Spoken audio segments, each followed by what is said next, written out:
Labour leader Jeremy Corbyn has said the party's manifesto has been unanimously agreed and will be published in the next few days.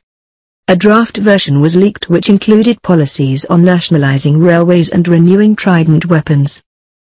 Mr Corbyn said that it had been amended and he believed its policies would be very popular with voters.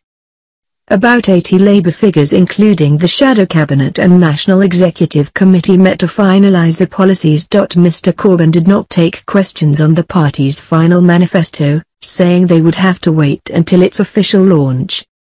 But he said, "We have just unanimously agreed the contents of the manifesto. We have amended a draft document that was put forward in the most informed, interesting, sensible discussion and debate in our party. Our manifesto will be an offer, and I believe the policies in it are very popular, an offer that will transform the lives of many people in our society." He also announced an inquiry into the leak of a draft version, which included plans to nationalize parts of the energy industry and scrap tuition fees, which emerged earlier. The inquiry would report back after the general election on the 8th of June. BBC political editor Laura Quinsberg said she had been told the changes agreed at the meeting were tinkering only.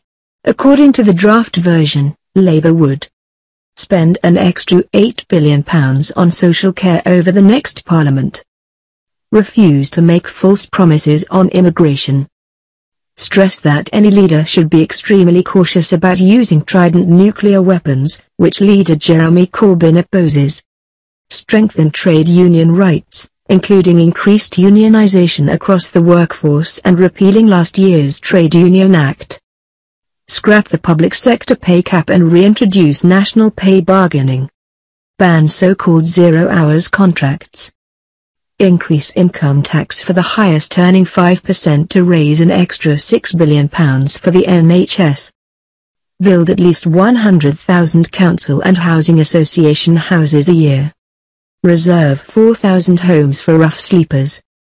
On energy, Labour will have at least one publicly owned supplier in every region of the country, with the government controlling the transmission and distribution grids. First, it would introduce an immediate emergency price cap of £1,000 a year. The draft manifesto also promises to ban fracking and cut the voting age to 16. The documentary states the existing policy to renew Trident but commits a Labour government to a defence review which would allow opponents to question the position on the nuclear weapons system. It also says Labour would negotiate transitional arrangements to avoid a cliff edge for the UK economy if no Brexit deal was reached during talks with the EU.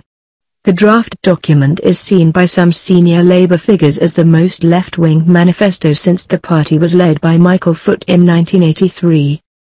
It certainly appears to be the most detailed in a generation, with a 20-point plan for workers' rights alone. Many individual policies are likely to be popular. Not every privatization is seen as having been a success, and polling suggests the commitments to renationalize the railways and cap energy prices are not as controversial as critics would claim. But opponents and skeptical voters will await further detail behind the assertion that everything has been costed. Privately, many Labour MPs believe Jeremy Corbyn will get the manifesto he wants, but in return he must take full responsibility if voters find it less appealing than he does. Shadow Chancellor John McDonnell said he did not know who was behind the leak, which he called disappointing, saying every policy will have a costing and a funding source identified. Speaking to Channel 4 News, Prime Minister Theresa May said the shambolic way the document emerged shows the sort of chaos that we would see from a Labour government. She added, "If you take their manifesto overall, actually, what they are suggesting is taking us back to the past. What I'm interested in is dealing with the challenges that we face today but making a better future for this country."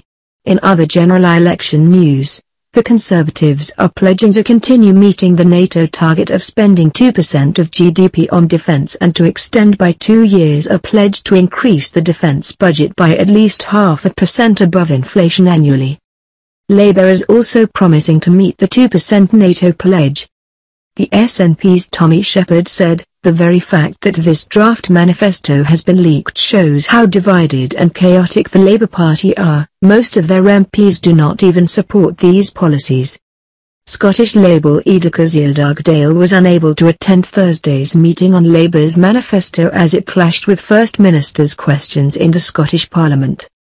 Meanwhile, a Welsh Labour spokesman said, reports of leaked manifestos relate to an old, draft version of a UK document. It is not Welsh Labour's manifesto and contains many England-only proposals. Welsh Labour will be publishing its own distinct manifesto. Lib Dem leader Tim Farron said, it doesn't matter whether it was leaked or not leaked, the Labour manifesto ceased to be relevant in any way, shape or form the moment Jeremy Corbyn and his party held hands with UKIP and Theresa May and voted for the triggering of Article 50.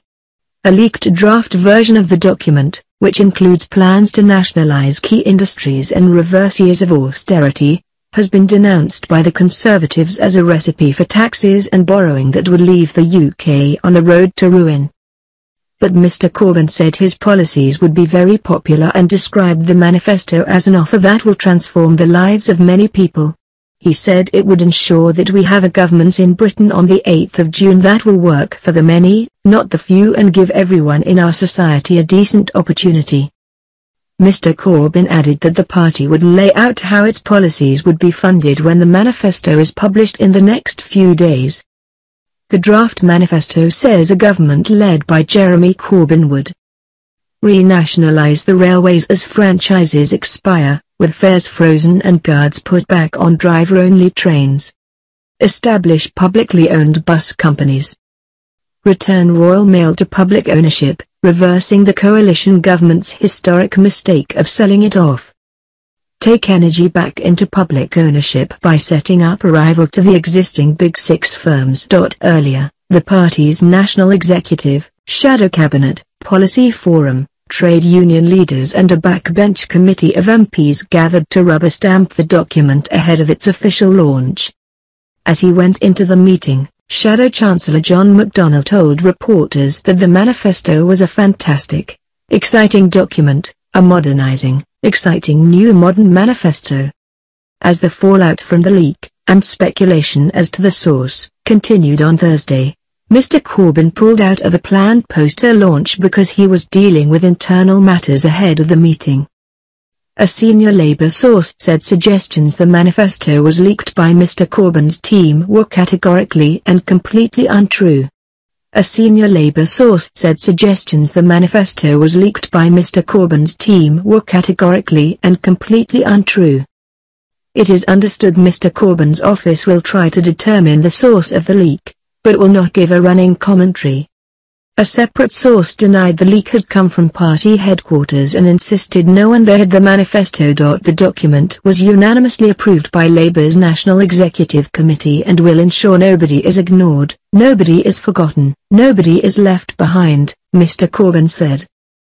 Experts dubbed the manifesto the most expensive suicide note in history after its entire contents leaked to two newspapers. It includes plans to nationalise key industries including the railways, the Royal Mail and some energy giants.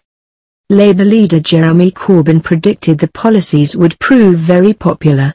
He said the manifesto was an offer that will transform the lives of many people in our society and ensure that we have a government in Britain on June 8 that will work for the many, not the few, and give everyone in our society a decent opportunity and a decent chance, so nobody is ignored, nobody is forgotten and nobody is left behind. To pay for the policy pledges, Labour has already announced plans to hike corporation tax to 26% by 2022, bringing in an extra £20 billion for the Exchequer, and indicated people earning more than £80,000 will face tax rises. The manifesto indicates a further levy on firms with high numbers of staff on very high pay. In an effort to bridge party divides over Trident, it commits Labour to the nuclear deterrent, but in a nod to Mr Corbyn's opposition to the weapons it says any Prime Minister should be extremely cautious about ordering the use of weapons of mass destruction which would result in the indiscriminate killing of millions of innocent civilians.